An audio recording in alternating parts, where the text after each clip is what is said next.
Yesu nashimwe cyane. Muri iyi minsi tugiye kuba tuganira ku bwami ndetse n'umwami. Imana ihabwa icyubahiro. Iyo usomye Bibiliya hari isezerano Imana yatanze. Adamu na Eva bamaze gukora icyaha, Imana yarababwiye ngo mu rubyaro rw'uyu mugore hazava umuntu uzamena Satani umutwe. Niwibuka neza uribuka yuko ijambo ry'Imana ritubwira ngo Imana yaravuze ngo turebe umuntu ase natwe agira ishusho nk'iyacu, atware ategeke ibiri mu isi. Mu yandi magambo, ubwami bw'Imana bwari mu isi, bwagombaga kugenda mu bantu, Imana igategeka isi irinyuze mu bantu. Hanyuma Adamu na Eva baza gukora icyaha, ubwo butware busa naho bwangiritse. Imana ritanga isezerano rikomeye cyane, iravuga ngo mu rubyaro rw'uyu mugore hazavuka umuntu uzamena Satani umutwe. Mu yandi magambo, mbahaye isezerano, nzabagarukaho, ntagaruka ibintu birangiye, nzagaruka. Hari umuntu uzavuka mu rubyaro rw'uyu mugore uzaza kubagarurira ubwami ndetse n'ubutware. Umwanzi yibwira ko abanyazi, umwanzi yibwira ko mutakibufite, ariko nanone nzabagarukaho, ubutware n'ubwami bwanjye bwongere bugaruke muri mwebwe. Hanyuma iryo sezerano ryagiye rinyura mu bintu bikomeye cyane. Adamu na Eva bamaze gukora icyaha, icyakurikiyeho ibibazo byinshi bitandukanye, ariko hari isezerano. Mbibutse neza yuko iyo Imana isezeranije irasohoza, kuko n'Imana itabeshya. Amasezerano yayo ni ngombwa, arasohora. Icyo yavuganye nawe ukirindire, naho cyatinda kizasohora. Imana nishimwe cyane. Adamu na Eva bamaze kubyara Kayini na Beri. Kayini yica Abeli. Satani ngira ngo yaribwiye yuko iryo sezerano rirangije, kuko Abeli yari umuntu mwiza washoboraga kuba atwaye iryo sezerano. Hanyuma nyuma yaho gato havuka undi mugabo, umwana kwa Adamu bita Seti, ngaza afite isura ya se. Ise wari Adamu, Adamu ufite isura y'Imana. Hanyuma Seti, mu rubyaro rwa Seti hakomoka Abahenoke bimuriwe mu ijuru badapfuye. Niho hakomoka urubyaro rwa Nowa. Nowa wakiranutse no mu gihe kitari cyo gukiranuka, haza kuvukamo Aburahamu. Mu gihe cya Aburahamu isezerano rirageragezwa. Aburahamu abyara umwana bita Ishimayeli, ariko Imana ikomeza isezerano ryayo. Mu rubyaro rwa Aburahamu na Sara avuka Isaka. Isaka abyara Yakobo. Yakobo abyara abahungu 12. Hagenda habamo ibibazo bitandukanye. Imfura ye iza gukora icyaha, yurira uburiri bwa se, ubutware buva ku mfura.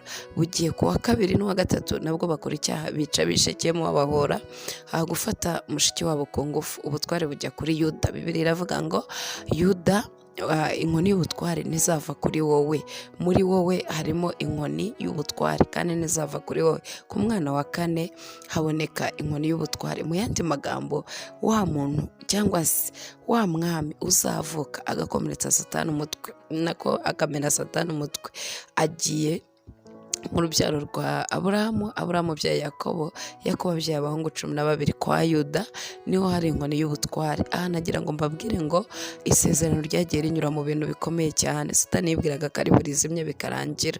Nyuma yaho ubwoko bw'Abisiraheli bwagiye muri Egiputa.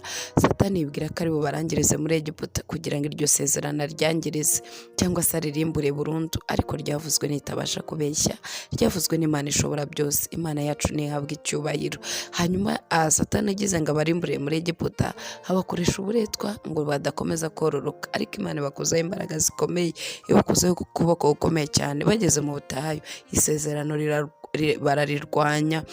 Ubwoko bwa Isiraheli, Satani abatera kutumvira Imana, kugeza aho Imana yarakaye yica abantu barenga 2 miliyoni. Ariko nanone isezerano bararikomeza. 2 bageze i Kanani, ndetse n'urundi rubyaro rwavukiye muri Egiputa. Rya sezerano riracyagenda mu bwoko bw'Imana, mu muryango wa Yuda. Imana ishimwe cyane. Hanyuma igihe kigeze, ntabwo turi butinde muri aya mateka. Nababwiye ko turi buze kwiga ku bwami ndetse n'umwami. Turi mu minsi myiza cyane, turi mu minsi yo kwibuka uburyo cy'umwana w'Imana yavukiye muri iyi si. Turi mu minsi ishimishije ku mukristo wese, kubera ko umuntu wese yibutse yuko Yesu yamugiriye neza yagombye gushima Imana, akanezezwa nuko Yesu yaje mu isi, akavukira mu mugore umwari Mariya, agasamwa akavuka nk'abandi, ariko avuka ari Imana, afite ubumuntu 100%, afite ubumana 100%. Isezerano ryararwanijwe rero mu gihe gikomeye cyane. Mbibutsa ahangaha ko nubwo ubutware bwari kuri Yuda, ari uhetse isezerano rikomeye cyane, yaje gushaka umugore w'umunyamahangakazi, babyarana abana 3 b'abahungu. Uwa mbere akora amakosa arapfa, uwa kabiri nawe ajya kubana n'umukazana wo kwa Yuda, nawe akorerayo amakosa arapfa, sindi bubitindeho cyane. Hanyuma uwa gatatu Yuda aramwimana, ariko ahangaha Imana yagiraga ngo isohoze isezerano ryayo n'ubundi rikomeze. Yesu azavukire mu isi, amwimanye igihe cyarageze, ariko n'ubundi wa mugore aza kubyara abana b'impanga ahasima atinda cyane. Umwe muri bo niwe wakomeje isezerano yaje kuza mu gisekuruza cya Kristo. Imana ishimwe cyane. Igihe cyarageze birakomera cyane. Iyo ubonye Rusi yinjira mu masezerano, ndagira ngo nkumenyeshe ko kwinjira kwa Rusi mu masezerano ari umunyamahanga, byari kugira ngo nawe cyangwa se Imana yerekane yuko umunsi Yesu azaza mu isi hari uburyo, cyangwa se abanyamahanga nabo bafite amasezerano, bafite linki, bafite uburenganzira bwo kubona kuri aya masezerano, kuko yaravuze ngo mu rubyaro rw'uyu mugore hazava umuntu uzamena Satani umutwe. Imana nishimwe cyane. Hanyuma reka dusome ijambo ry'Imana riri muri Matayo igice cya 4 umurongo wa 12, kugira ngo dukomeze tuganire ku bwami ndetse n'umwami. Yesu yumvise yuko babohesheje Yohana, aragenda ajya i Galilaya, yimuka i Nazareti, atura i Kaperinawumu, umudugudu uri mu nyanja, mu rugabano rwa Zebuluni na Nafutali, ngo ibyahanuwe n'umuhanuzi Yesaya bisohore mu gihugu cya Zebuluni na Nafutali, hafi y'inyanja hakurya y'Yorodani, ni Galilaya y'abapagani. Abantu bari bicaye mu mwijima babonye umucyo mwinshi, kandi abari bicaye mu gihugu cy'urupfu no mu gicucu cyarwo bamurikiwe n'umucyo. Yesu ahera ubwo atangira kwigisha, avuga ati, mwihane kuko ubwami bwo mu ijuru buri hafi. Imana nishimwe cyane. Ndagira ngo mbibutsa yuko guhera mu itangiriro kugeza mu byahishuwe, ikintu gikomeye Bibiliya ivuga ni ugucungurwa k'umwana w'umuntu. Iyo uhera mu itangiriro ukageza muri Maraki, ahangaha bose bamuvuzeho, abahanuzi bamuvuzeho, bagiye bamugarukaho cyane bavuga ko hari umwami uzaza. Hari ubuhanuzi baramwigeze atanga, aravuga ngo ndamureba ariko si none, ndamwitegereza ariko si ubu. Ariko muri ubu bwoko habunze intare, ntabwo yavumbuka idafite umuhigo. Nubwo atabibonaga nk'iby'icyo gihe, aravuga ngo ndamureba ariko si none, ndamwitegereza ariko si ubu, ariko harimo intare. Imana ishimwe cyane. Bagiye bamuvuga wese muhano, yavuga ngo ni ukuri umwana yatuvukiye, duha umwana w'umuhungu, ubutware buzaba ku bitugu bye, azitwa igitangaza, Imana ikomeye, data twese uhoraho, umwami w'amahoro. Bamuhanuyeho cyane, abantu baramuvuze, ibitabo by'amategeko byamuvuzeho bya Mose, hanyuma Yosuwa yamuvuzeho, abacamanza bamuvuzeho. Rusi hari icyo bisobanura muri ubu buryo bwo kubona umucunguzi. Hanyuma Yobu yaramuhanuye, aravuga ngo nzi yuko umwami wanjye ariho, kandi umunsi umwe azahagarara ku bicu. Dawidi yamuvuzeho muri Zaburi, umwanditsi w'imigani yamuvuzeho ngo ibinezaneza byari kubana n'umwana, ibinezaneza bye byari kubana n'umwana w'umuntu. Abahanuzi bose navuga inshuro bamugarutseho, ariko byose byari ukuvuga umwami uzaza ku isi, umwami uzaza kumena Satani umutwe.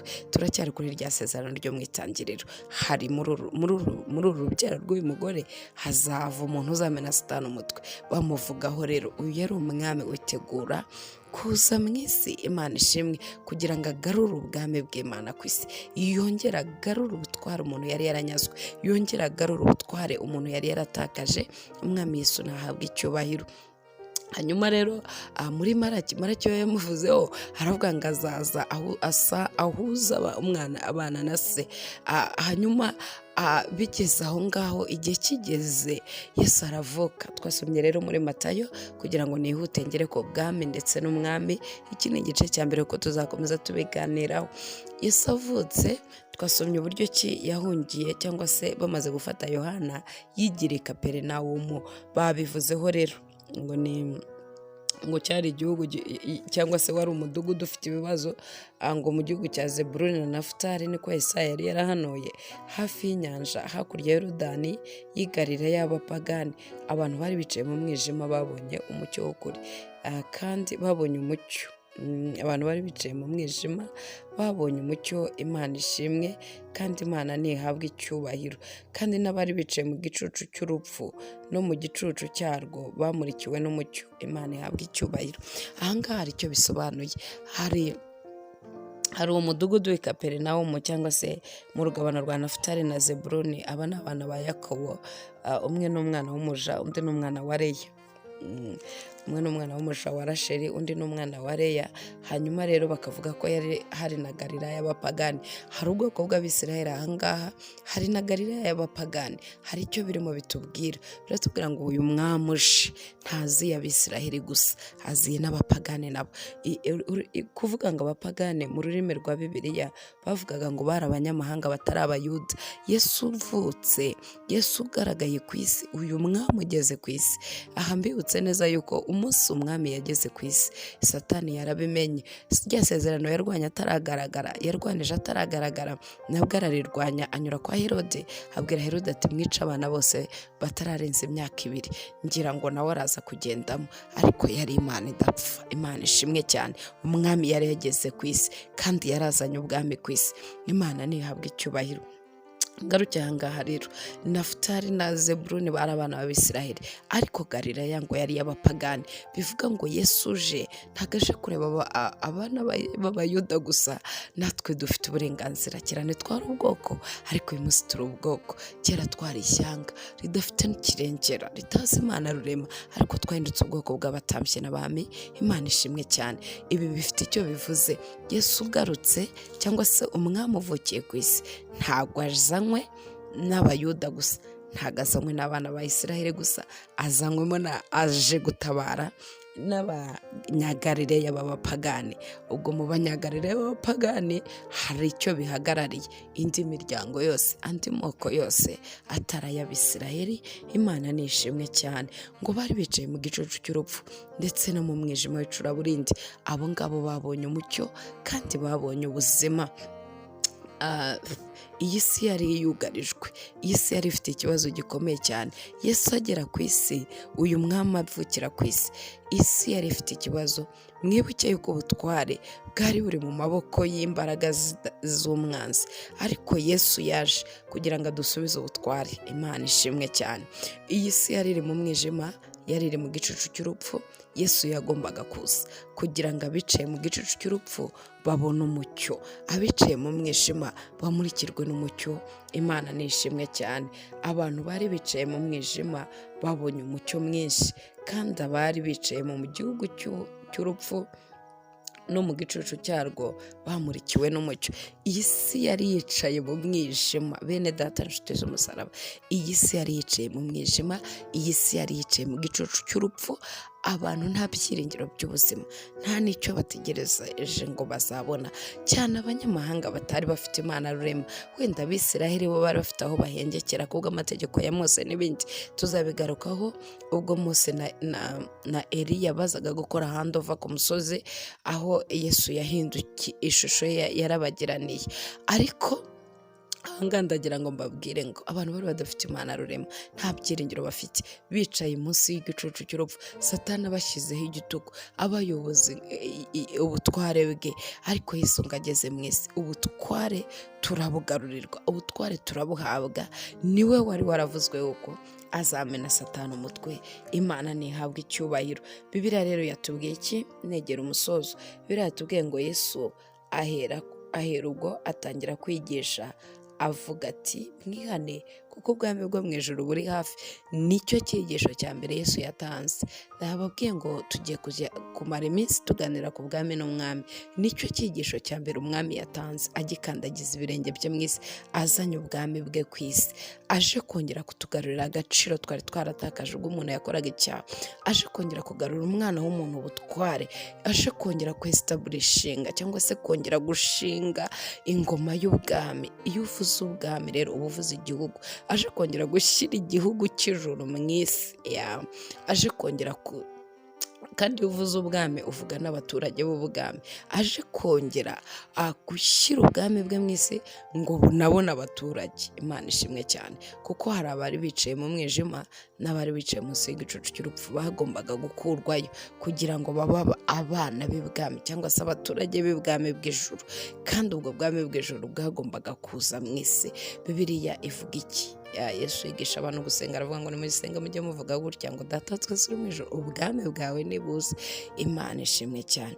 Rero soza, Yesu yigisha ikintu cya mbere yaravuze ngo mwihane kuko ubwami bwo mu ijuru buri hafi. Mu yandi magambo, nahageze.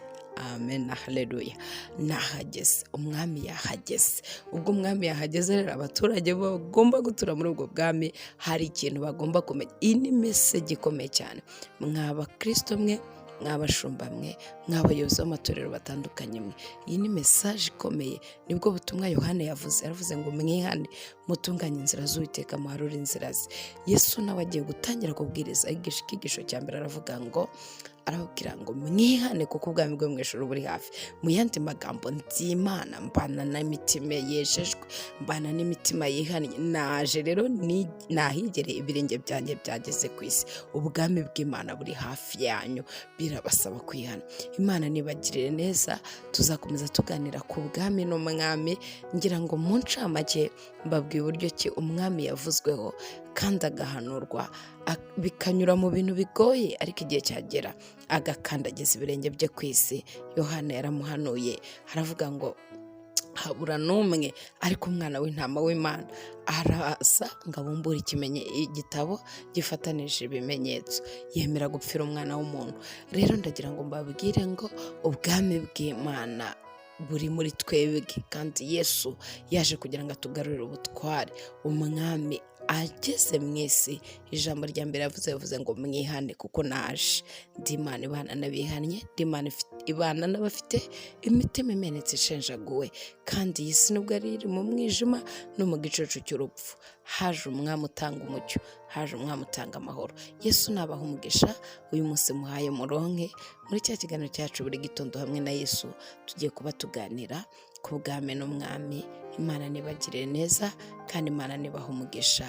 Shalom shalom.